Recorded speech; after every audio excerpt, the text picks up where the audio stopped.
सर्वमंगल मांगल्ये शिवे सर्वाधिसाधिके शरण्ये त्र्यंबके गौरी नारायणी नमस्तुते। जय माता दी दोस्तों, स्वागत करते हैं आपका श्री राधा कृष्ण चैनल में। और आज हम आपको बताने वाले हैं इस साल की शारदीय नवरात्रि के बारे में, जो 7 अक्टूबर से शुरू हो रही है और 14 अक्टूबर तक रहेंगे तथा 15 अक्टूबर को विजयादशमी यानी दशहरा मनाया जाएगा। तो इस वीडियो में हम आपको बताएंगे कि कलश स्थापना का शुभ मुहूर्त क्या है और साथ ही कुछ बहुत ही खास बातें। शारदीय नवरात्रि यानी माँ दुर्गा के पवित्र 9 दिन, और यह दिन इतने पवित्र हैं कि आप इस दिनों में कोई भी शुभ कार्य बिना पंडित जी को बुझाए या सुझाए कर सकते हैं। हिंदी पंचांग के अनुसार साल में नवरात्रि 4 बार मनाई जाती है। 2 बार गुप्त नवरात्रि और 2 नवरात्रि को मुख्य रूप से मनाया जाता है। और इसमें चैत्र वाली नवरात्रि और ये शारदीय नवरात्रि बहुत ही महत्वपूर्ण है, जिसे पूरे देश में, पूरे विश्व में एक तरह से कहा जाए तो हर्षोल्लास के साथ मनाया जाता है। दोस्तों, इस बार हमारी नवरात्रि 8 दिनों की है, क्योंकि तृतीया, चतुर्थी और चतुर्थी पंचमी एक ही दिवस में आने वाले हैं। नवरात्रि का मतलब है 9 दिन, 9 रातें और 9 दिन। 9 दिन तक चलने वाला शारदीय नवरात्रि में माँ दुर्गा के 9 रूपों की पूजा की जाती है। इतना ही नहीं, नवरात्रि के दिनों को काफ़ी पवित्र माना गया है और 9 दिनों में 9 रूपों में देवी माँ प्रकट होके आती हैं इस धरती पे।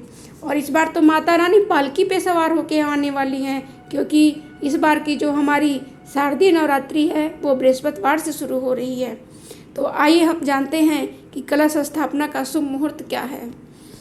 दोस्तों, इस बार चूँकि नवरात्रि 8 दिनों की है, तो कलश स्थापना का शुभ मुहूर्त भी बिल्कुल प्रातः सुबह 6:17 से शुरू होगा और 7:07 तक रहने वाला है। यानी इसी मध्य में आपको घट स्थापना यानी कि कलश स्थापना कर लेनी चाहिए।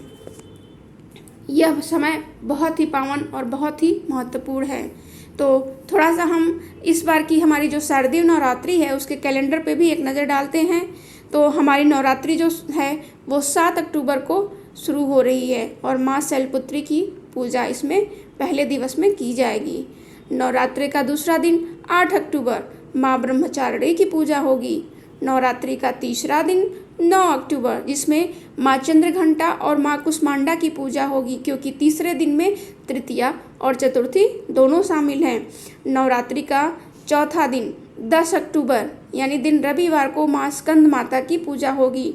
नवरात्रि का 5वां दिन 11 अक्टूबर दिन सोमवार यानी कि माँ कात्यायनी की पूजा होगी। नवरात्रि का 6ठा दिन 12 अक्टूबर यानी दिन मंगलवार माँ कालरात्रि की पूजा होगी। नवरात्रि का 7वां दिन 13 अक्टूबर दिन बुधवार, दुर्गाष्टमी है इस दिन, और माँ महागौरी की पूजा होगी। नवरात्रि का 8वां दिन 14 अक्टूबर दिन गुरुवार और महानवमी और हवन हो गया, और इसी दिन कन्या पूजन भी होगा। नवरात्रि का 10वां दिन है 15 अक्टूबर, जो विजयादशमी का दिन है, दुर्गा विसर्जन का दिन है। नवरात्रि का व्रत करने वालों के लिए पारण का दिन है। तो विजयादशमी हमारी इस बारी 15 अक्टूबर को है। तो यह तिथियां बहुत ही महत्वपूर्ण हैं, जो बहुत ही हमने ज्योतिषाचार्यों और जो हमारे पंचांग हैं उनके अनुसार यहाँ पे हम आपके सामने प्रस्तुत कर रहे हैं। दोस्तों, सर्वप्रीति अमावस्या के साथ 6 अक्टूबर को जब श्राद्ध समाप्त हो रहे हैं और अगले दिन यानी 7 अक्टूबर को हमारी नवरात्रि जो है वो शुरू हो रही है। तो जो 9 अक्टूबर दिन शनिवार को तृतीया जो है वो सुबह 7:48 तक रहेगी और इसके बाद ही चतुर्थी शुरू हो जाएगी, जो अगले दिन 10 अक्टूबर के दिन सुबह 5 बजे तक ही रहने वाली है। यानी इसी जो कालक्रम का ये जो खेल है, जो माता रानी की जो कृपा है, इसी के वजह से इस बारी जो हमारी शुभ नवरात्रि है वो 8 दिवस की होती है। नवरात्रि की शुरुआत चित्रा नक्षत्र में हो रही है और ऐसा माना गया है कि चित्रा नक्षत्र में जब भी नवरात्रि की शुरुआत होती है तो इसमें साधना, साहस और संतोष की प्राप्ति होती है। तो दोस्तों, कैसा लगा आपको वीडियो ज़रूर बताएं। जय माता।